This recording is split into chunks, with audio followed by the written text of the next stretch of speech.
Hello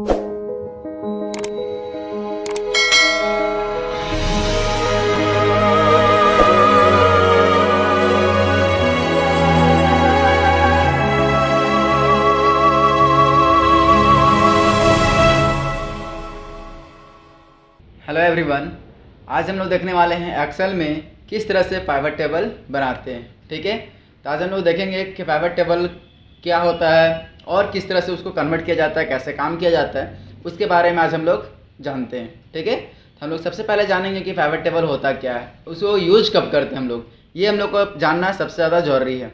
तो pivot table का use कब होता है, जैसे अगर मान लीजिए एक कंपनी है, ठीक है, एक कंपनी और एक कंपनी का 3-4 ब्रांच है और वो जानना चाहता है कंपनी का मालिक कि मेरा किस ब्रांच से कितना प्रॉफिट आ रहा है, किस ब्रांच से कितना प्रॉफिट आ रहा है। तो उस चीज़ के लिए हम लोग क्या करते हैं, पाइवट टेबल का काम करते हैं। जैसे एक एग्जांपल आपको हम दे रहे हैं कि मान लीजिए हमारा कंपनी मेन कंपनी रांची में है। ठीक है, हमारा मेन कंपनी कहाँ पे है, रांची में है, और हमारा ब्रांच है मान लीजिए कि एक दिल्ली में है, चेन्नई में है और मुंबई में है, 3 जगह पे है। और हम जानना चाहते हैं कि हमारा किस ब्रांच से हमारा ज़्यादा प्रॉफिट हो रहा है, तीनों जगह का हम जानना चाहते हैं। तो उसके लिए हम लोग क्या करेंगे कि पाइवट टेबल का यूज करते हैं।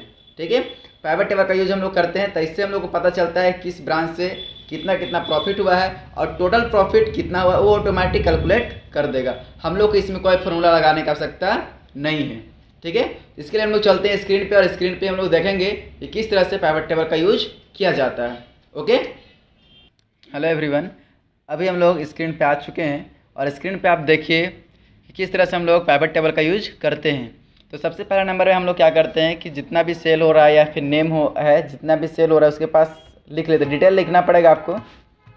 जैसे हम लोग एक नेम का कॉलम बनाते हैं और एक सेल्स का बनाते हैं, दूसरा हम लोग बनाते हैं प्लेस का, एंड थर्ड हम लोग बनाते हैं डेट का। ठीक है, डेट बाय डेट भी हम लोग काम कर सकते हैं।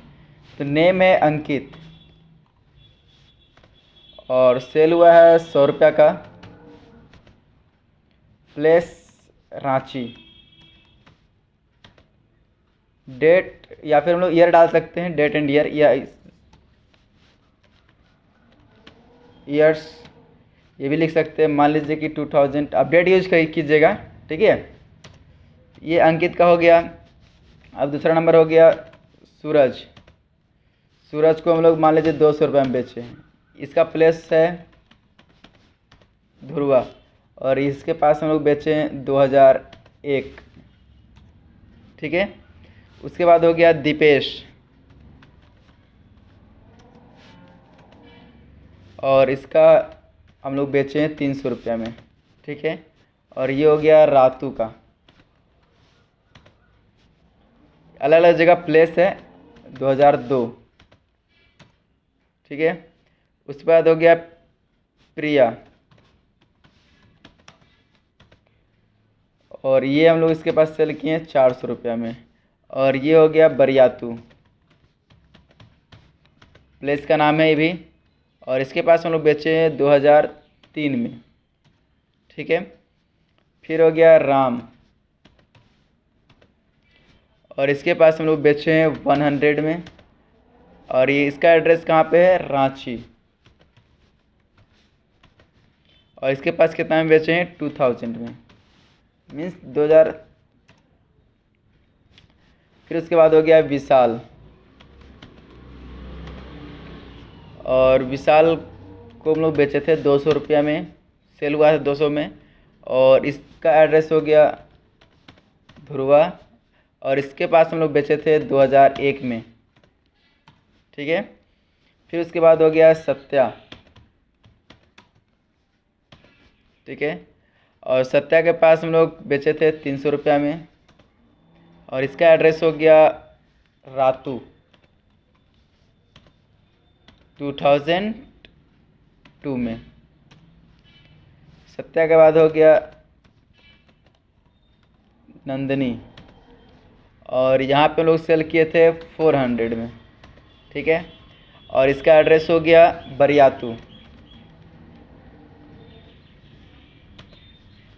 और इसके पास हम लोग बेचे थे 2003 में। फिर नंदनी के बाद होगी नूपुर और इसके पास हम लोग बेचे थे 100 में, ठीक है। और इसका एड्रेस हो गया है रांची, और इसके पास बेचे थे 2000, ठीक है। फिर नूपुर के बाद है अमर, इसके पास हम लोग बेचे थे 200 रुपया में। इस तरह से आपके पास जो भी डिटेल रहेगा आप डिटेल अच्छी तरीके से फिलअप कर लीजिएगा, पूरा डिटेल को आप लिख लीजिएगा, और लिखने के बाद आपको समझ में आ जाएगा राजन 300, और इसका एड्रेस हो गया रातू, इसके पास बेचे थे 2002 में। उसके बाद है सूरज, और इसके पास हम लोग बेचे हैं इतना में, और इसका एड्रेस हो गया बरियातू, इसके पास हम लोग बेचे थे 2003 में, ठीक है। तो इस तरह से आपके पास जो भी डाटा रहेगा, डिटेल जो भी रहेगा आप डिटेल लिख लीजिएगा, आपके पास जितना भी रहेंगे कंटिन्यू आप लिख लीजिएगा। और जो भी टाइप करने के बाद जितना आपका कम्प्लीटली है डाटा, उसी डाटा को सिर्फ आपको क्या करना है, सेलेक्ट करना है, उससे ज़्यादा आपको डाटा सेलेक्ट नहीं करना है, ठीक है। तो मान लीजिए हमारे पास ये डाटा है, अब इस डाटा को सिलेक्ट कर लिए, उसके बाद आपको इंसर्ट फंक्शन में जाना है। देखिए यहाँ पे इंसर्ट फंक्शन दिखाई दे रहा है। इंसर्ट फंक्शन में जाने के बाद यहाँ पे देखिए पाइवट टेबल लिखा हुआ है, ठीक है। तो पाइवट टेबल में यहाँ पे इस जगह पे क्लिक करेंगे तो इस तरह से ऑप्शन खुलेगा। उसके बाद आपको यहाँ पे आना है, देखिए एग्जिस्टिंग वर्कशीट, एग्जिस्टिंग वर्कशीट पे क्लिक करना है।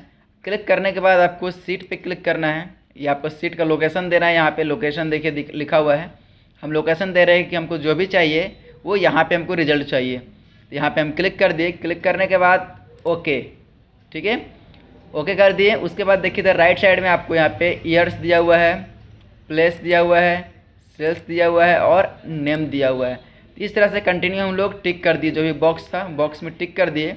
अब इसके बाद बीच में कहीं पर भी हम लोग क्लिक कर दिए तो राइट साइड में जो ऑप्शन आया था वो हट गया। लेकिन यहाँ पे देखिए हम लोग को जस्ट इसके सामने रिजल्ट मिल गया है कि देखिए अब हम लोग बरियातू में कितना सेल किए हैं, तो 900 रुपये का। उसके बाद देखिए धुरवा में कितना हुआ है, तो 600 रुपये का। रांची में कितना का सेल हुआ है, 300 रुपये का। रातू में कितना का सेल हुआ है, तो 900 रुपये का। तो इस तरह से पूरा आपको डिटेल मिल जा रहा है कि किसके पास कितना कितना हम लोग सेल किए। टोटल सेल मेरा कितना हुआ, 2700 रुपये का, ठीक है। तो आप यहाँ पे देख सकते हैं किस तरह से आपका वर्क किया है, अलग अलग सबको कर दिया है। बरियातू अलग हो गया है, ठीक है, और इधर धुरवा का, रांची का, रातू का। इस तरह से आपके पास जो भी लोकेशन है, मान लीजिए कि आपके पास चेन्नई का है, आपके पास दिल्ली का है, मुंबई का है, कहीं का भी लोकेशन है, आप लोकेशन अपना डालिए जहाँ जहाँ आपका सेल हो रहा है। सेल होने के बाद आप इस तरह से जैसे आपको हम स्टेप बाय स्टेप बताएं, ये आप स्टेप को फॉलो कीजिए, पाइवट टेबल आपका कंप्लीट हो जाएगा। ओके, ये आप लोगों को समझ में आ गया तो प्लीज़ वीडियो को लाइक कीजिए और कमेंट करके बताइए कि ये परफेक्ट ऑप्शन है या फिर अच्छे तरीके से समझ में आ गया है। Okay, thank you.